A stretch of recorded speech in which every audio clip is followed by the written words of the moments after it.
అందరికీ నమస్కారము. జై శ్రీకృష్ణ. ముందుగా మనము ప్రార్థనా శ్లోకముతోటి మొదలు పెడదాము. శుక్లాం వరదరం విష్ణుం శశివర్ణం చతుర్భుజం ప్రసన్నవదనం ధ్యాయేత్ సర్వవిఘ్నోపశాంతయే. వసుదేవసుతం దేవం కంసచాణూరమర్దనం దేవకీ పరమానందం కృష్ణం వందే జగద్గురుం. శ్రీకృష్ణం వందే జగద్గురుం. జై శ్రీకృష్ణ. జై శ్రీకృష్ణ. నాన్న, ఈరోజు మనం చెప్పుకోబోయే శ్లోకం దగ్గర నుంచి చదువుతావా నాన్న? మొదటి శ్లోకం. అలాగే అమ్మ. అర్జున విషాద యోగము నుండి తాత్పర్యాలు తెలుపుకుంటున్నాం మనము ఈరోజు. ఏ శ్లోకం నాన్న? 8వ శ్లోకం నుంచి కొన్ని శ్లోకాల వరకు చెప్పుకుందాం. అలాగే నాన్న. భవాన్ భీష్మశ్చ కర్ణశ్చ కృపశ్చ సమితిం జయః అశ్వత్థామా వికర్ణశ్చ సౌమదత్తిస్తథైవ చ. ఇది కూడాను మనకి సంజయుడు తెలియజేస్తున్నాడు. ఎవరికి?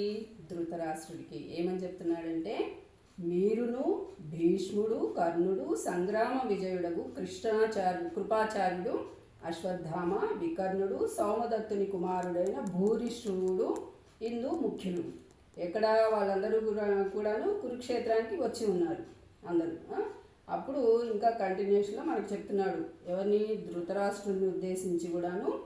మీరు అంటే ధృతరాష్ట్రుడని. ఇక్కడ ధృతరాష్ట్రుడు భీముడు కర్ణుడు సంగ్రామ విజయుడు అగు కృపాచార్యుడు అశ్వత్థామ వికర్ణుడు సౌమదత్తుని కుమారుడైన భూరి శ్రవుడు ఇందు ముఖ్యులు. అంటే వీళ్ళందరూ కూడాను ముఖ్యమైన వాళ్ళు యుద్ధ భూమిలో అని చెప్తున్నాడు. ఎవరి తరఫు నుంచి? మన తరఫు నుంచి అని. మన తరఫున అంటే సంజయుడు ధృతరాష్ట్రుడికి తెలియజేస్తున్నాడు అనమాట. అది నెక్స్ట్ శ్లోకం చదువున్నాను. అన్యే చ భవశూరా మదర్తే త్యక్త జీవితాః నానాశస్త్రప్రహరణాస్ సర్వే యుద్ధ విశారదాః. ఇంకా ఏం చెప్తున్నాడు? ఇంకను పెక్కు మంది శూరులు అంటే ఇంకా చాలామంది ఉన్నారు. వాళ్ళందరూ ఎవరు? వీరులు. వీరులు శూరులు అంటారు యుద్ధ భూమిలో వచ్చే వాళ్ళని. అంటే అన్ని విద్యల్లో ఆరితేరి ఉంటారు కదా వీళ్ళు. అందుకని వీరులు శూరులు మన సైన్యం నందు ఉన్నారు. మన సైన్యంలో వీరులు ఉన్నారు, శూరులు ఉన్నారు. వీరందరూ యుద్ధ విశారదులు అంటే యుద్ధాలలో ఆరితేరిన వాళ్ళు అనమాట. అంటే చాలా ఏమేమి ఉన్నాయి ఇంకా వాళ్ళ దగ్గర? నానా శస్త్రాస్త్రధారులు అంటే నానా విధములైన అస్త్రాలు శస్త్రాలు అంటారు యుద్ధానికి వచ్చిన వాళ్ళని. వాళ్ళు ఏమేమి తెచ్చుకుంటారు? అలాగే అన్నిట్లో ఆరితేరిన వాళ్ళని అర్థం అన్నమాట. నా కొరకు తమ ప్రాణాలనైనా వడ్డీ అయినను యుద్ధము చేయుటకు సిద్ధంగా ఉన్నారు. మన కొరకు ప్రాణాలు కూడా లెక్క చేయకుండా యుద్ధం చేస్తారు కౌరవుల తరఫున అని చెప్తున్నారు అనమాట. 10వ శ్లోకం నాన్న. అపర్యాప్తం తదస్మాకం బలం భీష్మాభిరక్షితం పర్యాప్తం త్విదమేతేషాం బలం భీమాభిరక్షితం. ఇక్కడ ఏమంటున్నాడు? భీష్మ పితామహునిచే సురక్షితమైన. భీష్మ పితామహుడు కౌరవుల వైపు చాలా పెద్దవాడు, వృద్ధుడు ఆయన. అంటే అందరిలో కంటే పెద్దవాడు అనమాట. సురక్షితమైన అపరిమితముగానున్న మన సైన్యము అజేయమైనది. భీష్మ పితామహునిచే రక్షింపబడుతూ ఉంటుందన్నమాట ఇప్పుడు ఆ సైన్యం. ఎందుకంటే కుటుంబంలో పెద్ద ఎవరుంటారో వాళ్ళకి చాలా గౌరవం ఉంటుందన్నమాట అని చెప్తున్నాడు. ఆయన భీష్మ పితామహుడు. భీమునిచే రక్షింపబడుచు. ఎక్కడ? పాండవుల తరఫున భీముడు ఉన్నాడు. ఆయన పెద్దవాడు కాకపోయినప్పటికీ కూడాను పాండవులలో బాగా ఆరితేరినవాడు అనమాట ఆయన యుద్ధంలో. అలాగే భీమునిచే రక్షింపబడుచు పరిమితముగానున్న ఈ పాండవ సైన్యమును జయించుట ఎంత చాలా సులభం అని చెప్తున్నాడు.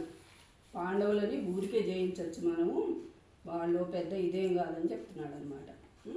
అలాగే 11వ శ్లోకం చదువున్నాను. అయనేషు చ సర్వేషు యథాభాగమవస్థితాః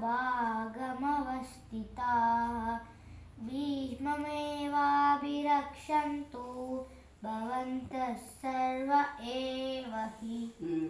ఇక్కడ ఏం చెప్తున్నాడు, కనుక మీరందరూ మీ మీ స్థానాలలో సుస్థిరముగా నిలిచి అన్ని వైపుల నుండి నిశ్చయముగా భీష్ముని రక్షించుచుండు అని సైన్యానికి చెప్తున్నాడు. భీష్ముడు పెద్దవాడు, వృద్ధుడు కాబట్టి మీరందరూ మన సైన్యాన్ని అన్ని వైపుల నుంచి చూస్తుండండి. అలాగే భీష్ముని కూడా భీష్మ పితామహుని రక్షిస్తూ ఉండాలన్నమాట. ఆయన్ని జాగ్రత్తగా చూసుకోవాలి అని చెప్తున్నాడు. నాన్న, ఈరోజు మనము 11వ శ్లోకం వరకు చెప్పుకున్నాము. ఇప్పుడు మనము ముగింపు శ్లోకం చెప్పుకున్నాం. ఏనా?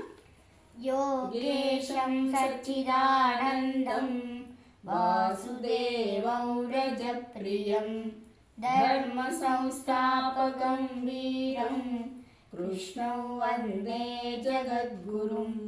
శ్రీకృష్ణం వందే జగద్గురుం. జై శ్రీకృష్ణ. జై శ్రీకృష్ణ. అమ్మమ్మ, మన బన్ని సపోర్ట్ చేయండి. ధన్యవాదాలు. Thank you.